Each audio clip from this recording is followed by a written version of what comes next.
ഉൽപ്പത്തി പുസ്തകത്തിൽ നിന്നുള്ള വായന. അദ്ധ്യായം 20, 1 മുതലുള്ള തിരുവചനങ്ങൾ. അബ്രാഹവും അബിമേലെക്കും. അബ്രാഹാം അവിടെ നിന്ന് നെഗേബ് പ്രദേശത്തേക്ക് തിരിച്ചു. കാദേശിനും ഷൂറിനുമിടയ്ക്ക് അവൻ വാസമുറപ്പിച്ചു. അവൻ ഗരാറിൽ ഒരു പരദേശിയായി പാർത്തു. തൻ്റെ ഭാര്യ സാറായെക്കുറിച്ച് അവൾ എൻ്റെ സഹോദരിയാണ് എന്നത്രേ അവൻ പറഞ്ഞിരുന്നത്.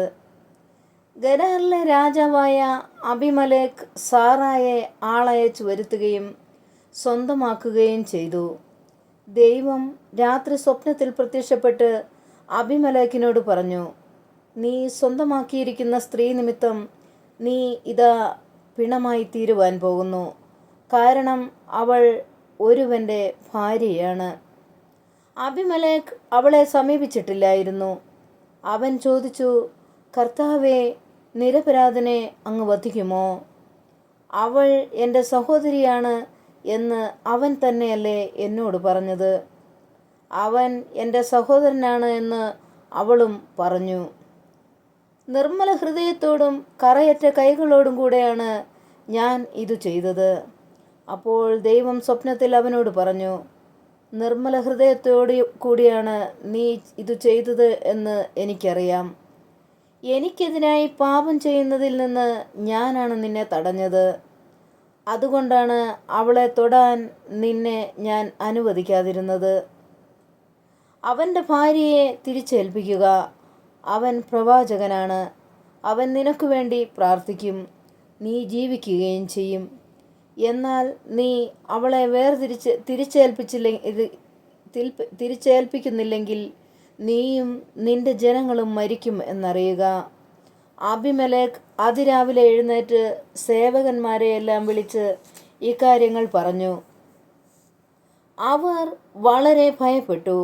അനന്തരം അബിമേലെക്ക് അബ്രാഹത്തെ വിളിച്ചു പറഞ്ഞു, എന്താണ് നീ ഞങ്ങളോട് ചെയ്തത്?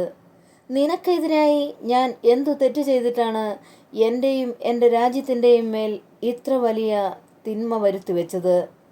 ചെയ്യരുതാത്ത കാര്യങ്ങളാണ് നീ എന്നോട് ചെയ്തത്. അബിമേലെക്ക് അബ്രാഹത്തോട് ചോദിച്ചു, ഇതു ചെയ്യാൻ നിന്നെ പ്രേരിപ്പിച്ചത് എന്താണ്? അബ്രാഹാം മറുപടി പറഞ്ഞു, ഇത് ദൈവഭയം തീരെയില്ലാത്ത നാടാണെന്നും എൻ്റെ ഭാര്യയെ പ്രതി അവർ എന്നെ കൊന്നുകളയുമെന്നും ഞാൻ വിചാരിച്ചു. മാത്രമല്ല, വാസ്തവത്തിൽ അവൾ എൻ്റെ സഹോദരിയാണ്, എൻ്റെ പിതാവിൻ്റെ മകൾ. പക്ഷേ എൻ്റെ മാതാവിൻ്റെ മകളല്ല. അവൾ എനിക്ക് ഭാര്യയാവുകയും ചെയ്തു. പിതാവിൻ്റെ വീട്ടിൽ നിന്ന് ഇറങ്ങിത്തിരിക്കാൻ ദൈവം എനിക്കിടവരുത്തിയപ്പോൾ ഞാൻ അവളോട് പറഞ്ഞു, നീ എനിക്ക് ഈ ഉപകാരം ചെയ്യണം. നാം ചെല്ലുന്ന ഇടങ്ങളിലെല്ലാം അവൻ എൻ്റെ സഹോദരനാണ് എന്ന് എന്നെക്കുറിച്ച് നീ പറയണം. അപ്പോൾ അബിമേലെക്ക് അബ്രാഹത്തിന് ആടുമാടുകളെയും ദാസീദാസന്മാരെയും കൊടുത്തു. ഭാര്യ സാറായെ തിരിച്ചേൽപ്പിക്കുകയും ചെയ്തു. അവൻ പറഞ്ഞു, ഇതാ എൻ്റെ രാജ്യം നിനക്കിഷ്ടമുള്ളിടത്ത് പാർക്കാം. സാറായോട് അവൻ പറഞ്ഞു, നിന്റെ സഹോദരന് ഞാനിതാ 1000 വെള്ളി നാണയങ്ങൾ കൊടുക്കുന്നു.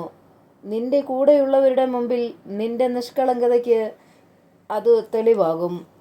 എല്ലാവരുടെയും മുമ്പിൽ നീ നിർദോഷിയാണ്. അബ്രാഹാം ദൈവത്തോട് പ്രാർത്ഥിച്ചു. ദൈവം അബിമേലെക്കിനെയും ഭാര്യയെയും വേലക്കാരികളെയും സുഖപ്പെടുത്തി. അവർക്കെല്ലാവർക്കും സന്താനങ്ങളും ജനിച്ചു. കാരണം അബ്രാഹത്തിൻ്റെ ഭാര്യ സാറായെ പ്രതി കർത്താവ് അബിമേലെക്കിൻ്റെ അന്തഃപുരത്തിലെ സ്ത്രീകളെയെല്ലാം വന്ധ്യകളാക്കിയിരുന്നു. നമ്മുടെ കർത്താവായ മിശിഹായ്ക്ക് സ്തുതി.